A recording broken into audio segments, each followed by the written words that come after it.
আসসালামু আলাইকুম। সবাইকে শুভেচ্ছা জানাচ্ছি। মাসুম মাহবুব, দেখছেন ওপেন পেজ ইউটিউব চ্যানেল এবং মাসুম মাহবুব ফেসবুক পেজ।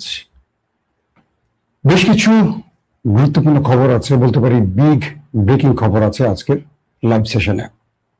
প্রথম গুরুত্বপূর্ণ খবরটি হলো, এবার ইরান আমেরিকার উপর আবারও ড্রোন অ্যাটাক চালালো। কেন ইরান আমেরিকার উপর হঠাৎ করে যুদ্ধবিরতির মাঝেই এই অ্যাটাক চালালো? দ্বিতীয় গুরুত্বপূর্ণ খবর, ইসরায়েল আমেরিকাকে কোনোভাবে ইরানের হামলা থেকে উঠে আসতে দিচ্ছে না। 3 নম্বর গুরুত্বপূর্ণ খবর, আজ পাকিস্তানে আমেরিকার সাথে ইরানের যে গুরুত্বপূর্ণ আলোচনা হবার কথা, সেখানে ইরান যাচ্ছে না বলে জানানো হয়েছে। পাশাপাশি হরমুজ প্রণালীতে এখন যুদ্ধবিরোধী মনোভাব নিয়ে ইরান আমেরিকা মুখোমুখি অবস্থানে যে কোনো সময় বড় হামলার ঘটনা করতে পারে। দর্শক, আপনারা কি সবাই শুনছেন? সাউন্ড একদম ঠিক আছে? এক ভাই লিখছেন সাউন্ড ক্লিয়ার না, আরেক ভাই লিখছেন সাউন্ড গুড। এই দুই ভাইয়ের মাঝে কে সত্য বলছেন? আপনারা এখন কমেন্ট করেন। আসাদ লন্ডন থেকে, ওমান থেকে মিজান ভাই, ওকে, সবাই ক্লিয়ার বলছেন। যিনি ক্লিয়ার না বলছেন, আমি জানি না কেন বলছেন। যে খবরটি দিয়ে শুরু করতে চাই, আজ পাকিস্তানে আমেরিকা এবং ইরানের মধ্যে দ্বিতীয় দফা বৈঠক হবার কথা, এবং আর মাত্র কয়েকদিন আছে যুদ্ধবিরতির মেয়াদ, মেবি 3 দিনের মতো আছে। প্রশ্ন হলো, সকালবেলা যে তথ্যটি আমরা পেলাম, সবচেয়ে বড় ব্রেকিং খবর, ইরানের তাসনিম নিউজের সূত্রে, ইরান এই আলোচনা যাবে না। তার প্রধান কারণ, ইরান উল্লেখ করেছে যে মার্কিন যুক্তরাষ্ট্র হরমুজ প্রণালীতে যে নৌ অবরোধ করে রেখেছে, যতক্ষণ পর্যন্ত এই নৌ অবরোধ আমেরিকা না তুলবে এবং আমেরিকা হরমুজ থেকে কেটে না পড়বে, ইরান আমেরিকার সাথে কোনো প্রকার আলোচনায় বসবে না। ইরান বলছে যে আমরা হরমুজ খুলে দিয়েছিলাম, কিন্তু আমেরিকা হরমুজে তার একটার পর একটা যুদ্ধ জাহাজ, অ্যাটাকিং হেলিকপ্টার এবং সেনা বৃদ্ধি করে যাচ্ছিল, যেটা যুদ্ধবিরতির পুরো লঙ্ঘন। ইরান বলছে, যদি আমেরিকা সত্যিকার অর্থে এই অঞ্চলে শান্তি চাইতো, ইরান হরমুজ প্রণালী খুলে দেওয়ার সঙ্গে সঙ্গে এখান থেকে আমেরিকা চলে যেত।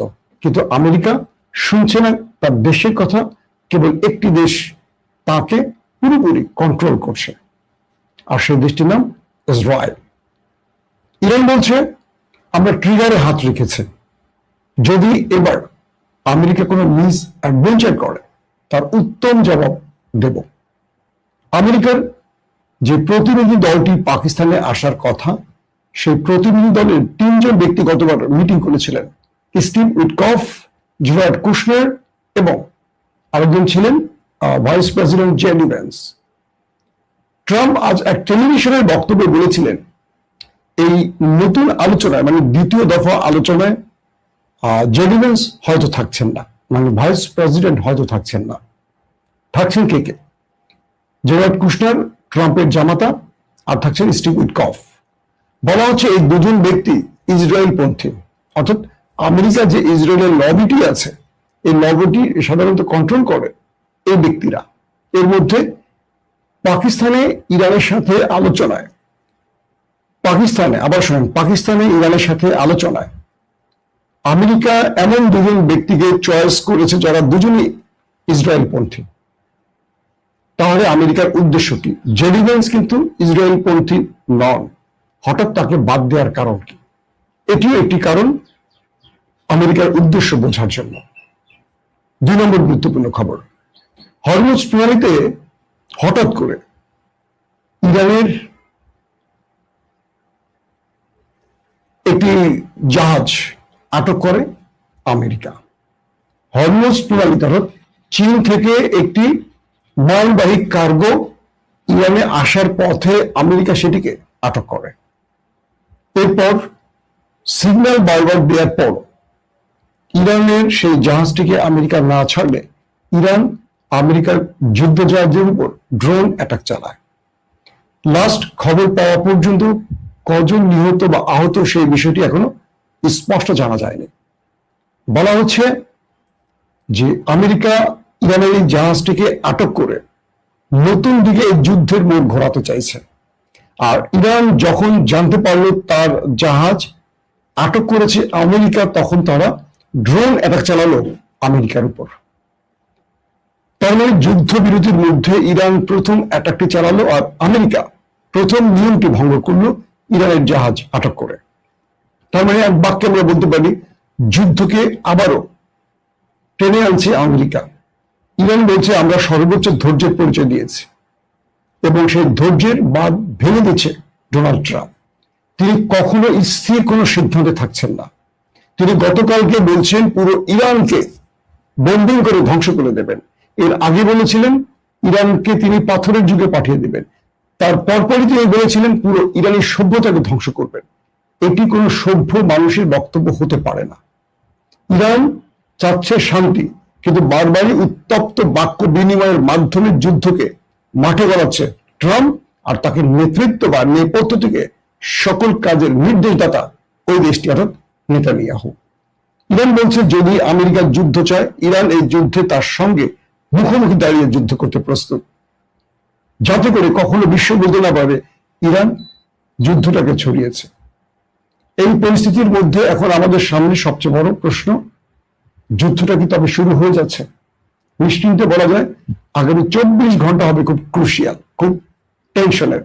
কারণ পাকিস্তানে যদি আজকে শেষ পর্যন্ত ইরান না পৌঁছায়, তাহলে দ্বিতীয় দফা আলোচনা ভেস্তে যাবে। আর ইরান আমেরিকার উপর চাপ প্রয়োগের জন্য তারা এই আলোচনায় বসবে না যতক্ষণ পর্যন্ত হরমুজ প্রণালীতে নৌ অবরোধ বহাল রাখবে আমেরিকা।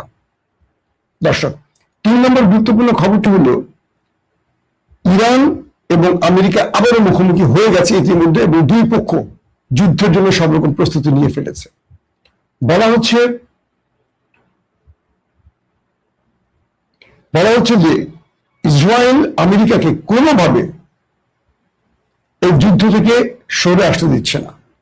আমেরিকার জনগণ 73% জনগণ এই যুদ্ধে আমেরিকাকে বলছে যে মানে ডোনাল্ড ট্রাম্পকে সাপোর্ট দিচ্ছে না। 73% মার্কিন যুক্তরাষ্ট্রের জরিপ, গণমাধ্যমের জরিপ। আমেরিকানরা 73% চাচ্ছে না আমেরিকার যুদ্ধটা করুক, কিন্তু 73%-এর বাকিটা কত পার্সেন্ট থাকে বলেন? এই জনগোষ্ঠী চায় ট্রাম্প যুদ্ধটা করুক। বলা হচ্ছে ওই জনগোষ্ঠী ইসরায়েলের মদতপুষ্ট। এখন ডোনাল্ড ট্রাম্প পুরো একদিনের মধ্যে কমপক্ষে যদি 100টা পোস্ট করেন, 100টা পোস্টই হয় ভিন্ন ভিন্ন। অর্থাৎ সকালে তিনি বলছেন আমি চা খাবো, একটু পরে তিনি বলছেন আমি চা খাবো না, আমি কফি খাবো। তারপরের পোস্টে তিনি বলছেন আমি চা কফি কোনোটাই খাই না, আমি একটু লাল পানি খাবো। তো একটা ব্যক্তির এই বক্তব্যের উপর স্থির থেকে ইরান কোনো সিদ্ধান্ত নিতে পারছে না। ইরান কার্যত চাইছে যুদ্ধের পরস্পরই সমাপ্তি হোক, কারণ দিন শেষে ধ্বংসটা তো মধ্যপ্রাচ্যই হচ্ছে। আর আমেরিকা গর্তনি করছে, কোনোভাবে ইরানকে একটা উইন উইন সিচুয়েশনে পৌঁছতে দেবে না। পাকিস্তান তাসনিম নিউজের তথ্য মতে পাকিস্তান একাধিকবার ইরানের দুয়ারে এসছে। সর্বশেষ পাকিস্তানের সেনা প্রধান ফিল্ড মার্শাল আসিম মুনির এসছেন। তারা ইরানকে বোঝাতে চেয়েছেন আমেরিকা একটা শান্তিপূর্ণ যুদ্ধবিরতি চায়, কিন্তু তাসনিম নিউজ বলছে যে আমেরিকা এই বক্তব্যটি দিলেও ভেতরে কোনোভাবেই তারা যুদ্ধবিরতিকে চাচ্ছে না, তারা ইরানকে ধ্বংস করতে চায়। ইসরায়েলের গণমাধ্যমের তথ্য অনুযায়ী ইসরায়েল এবং আমেরিকা এবার ইরানে ভয়াবহ অ্যাটাক করার পরিকল্পনা করছে, এবং আল জাজিরা রাশিয়ার ইন্টেলিজেন্স সোর্স গুলো, মানে রাশিয়া থেকে যে ইন্টেলিজেন্স সোর্স বা গোয়েন্দা তথ্যগুলো ভ্লাদিমির পুতিনের কাছে এসছে, ভ্লাদিমির পুতিন ইরানকে কয়েক দফা সতর্ক করে বলেছে রাশিয়া মানে কি বলে আমেরিকা, তারা ইরানে এবার ভয়াবহ অ্যাটাক করতে যাচ্ছে। ইরান পাল্টা বলছে যে এবারের হামলাটি আমেরিকা যাই করুক তার চেয়ে ভয়াবহ হামলার জন্য প্রস্তুত ইরান। অর্থাৎ এই লড়াইটাকে আবারও বড় ফ্রেমে নিয়ে যাচ্ছে দেশ দুটো। এখন কোন দিকে যাবে? একদিকে আমেরিকা হরমুজ প্রণালী বন্ধ করে উত্তেজনা বৃদ্ধি করছে, অন্যদিকে একের পর এক যুদ্ধ জাহাজ বৃদ্ধি করছে, রণতরীকে টেনে আনছে। পাশাপাশি তিনি আলোচনা করছেন, ইরানকে সাপোর্ট দিচ্ছে এই মুহূর্তে নেপথ্যে গালফ কান্ট্রি। তারা দেখছে যে দিন শেষে সবচেয়ে বেশি ক্ষতিটা গালফের হচ্ছে, অর্থাৎ আরব দেশের হচ্ছে। আরব দেশগুলো আমেরিকাকে বলছে যে তুমি তোমার গোয়ার্তুমি করে শেষ পর্যন্ত আমাদের দেশগুলোকে ধ্বংস করছো, আমাদের অর্থনীতির 12টা বাজাচ্ছ, আমাদের বিভিন্ন সম্পদের ধ্বংস করছো। তোমাকে আমরা ঘাঁটি দিয়েছিলাম আমাদের নিরাপত্তার জন্য, তুমি তো নিজের নিরাপত্তা দিতে পারছো না। ইতিমধ্যে লেবাননও যুদ্ধবিরতি লঙ্ঘন করে ইসরায়েল হামলা করেছে। অর্থাৎ এই দুটো দেশ কারো কথাই ঠিক মতো রাখছে না, একদিকে শান্তির কথা বলছে, অন্যদিকে উস্কে দিচ্ছে যুদ্ধের জন্য। এই পরিস্থিতিতে মার্কিন যুক্তরাষ্ট্রে ভেতরে গুরুত্বপূর্ণ বৈঠক করেছে ডোনাল্ড ট্রাম্প তার জেনারেলদের সাথে। জেনারেলরা কেউ যুদ্ধের পক্ষে ডোনাল্ড ট্রাম্পকে সমর্থন দেয়নি। এক বাক্যে বলছে এই যুদ্ধ আমাদের কিছু দিতে পারবে না। পুরো হিসেব বলছে, যুদ্ধের পুরো গ্র্যাব বলছে যে আমরা পরাজয়ের মুখে। ইরান আবারও জানিয়েছে তার 80,000-এর অধিক ড্রোন প্রস্তুত আছে। বিভিন্ন গণমাধ্যম, বিবিসি, সিএনএন এর মতো গণমাধ্যম বলছে ইরানের কাছে এখনো 40% ড্রোন মজুদ আছে। সিএনএন তো আমেরিকার পত্রিকা, তার মানে যদি ওরা 40 বলে, 40% আমরা ধরে নিতে পারি 70% বা 60%, ওরা কমিয়ে বলে। যদি 40% সত্য হয় তাহলে আমেরিকা ইরানে কি ক্ষতি করতে পেরেছে? ইরান তার শক্তি এখনো ধরে রেখেছে। ইরান তার ভয়ঙ্কর মিসাইল গুলোকে প্রস্তুত করেছে, লঞ্চে বসিয়ে রেখেছে। যে কোনো সময় ট্রিগারে চাপ পড়বে, যে কোনো সময় হামলাটি হতে পারে। বিশ্ব গণমাধ্যমগুলো বলছে আজকের আলোচনা ভেস্তে যাওয়ার সঙ্গে সঙ্গে দুই পক্ষের মধ্যে হয়তোবা আজকে থেকে লড়াই শুরু হতে পারে, অথবা অলৌকিকভাবে দুজনের মধ্যে আবারও কোনো একটা আলোচনা হতে পারে। মূল সমস্যাটা হলো ইরান যে প্রধান দাবিগুলো করছে, আমেরিকা সেই দাবিগুলো মানতে চাইছে না কোনোভাবে। আমেরিকা ইরানকে একটি পজিশনেও বিজয় দিতে চায় না। আর ইরান বলছে তার যে কটা প্রস্তাব, এগুলো একটা না মানলেও তারা আমেরিকার সাথে আলোচনায় বসবে না। তার মানে আমরা এক বাক্যে বলতে পারি শেষ পর্যন্ত যুদ্ধবিরতি লঙ্ঘন হয়ে যুদ্ধটা শুরু হচ্ছে। এক প্রকার যুদ্ধ শুরু হয়ে গেছে, কারণ ইরানের জাহাজ যুদ্ধ জাহাজ নয়, এটি হলো কার্গো জাহাজ, মালবাহী জাহাজ, যেটি চীন থেকে এসছে, এটি আমেরিকা আটক করেছে। ইরান আমেরিকার যুদ্ধ জাহাজে কিন্তু ড্রোন হামলা করেছে। তার মানে যুদ্ধ এক প্রকার শুরু হয়ে গেছে। এখন মার্কিন যুক্তরাষ্ট্রের গভীর রাত, কোন সিদ্ধান্তটি আসে হয়তো আমরা নেক্সট ভিডিওতে বলতে পারবো। তবে সবচেয়ে ডেঞ্জারাস যে বিষয়টি, সেটি হলো দুই দেশের মধ্যে যুদ্ধের সব রকম প্রস্তুতি হয়ে গেছে এবং যে কোনো সময় যুদ্ধটা শুরু হয়ে যাবে।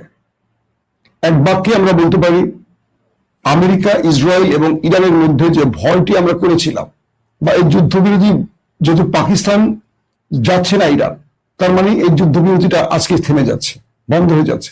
নতুন করে মধ্যপ্রাচ্য আবার লড়াইয়ের মাঠে নেমে যাচ্ছে।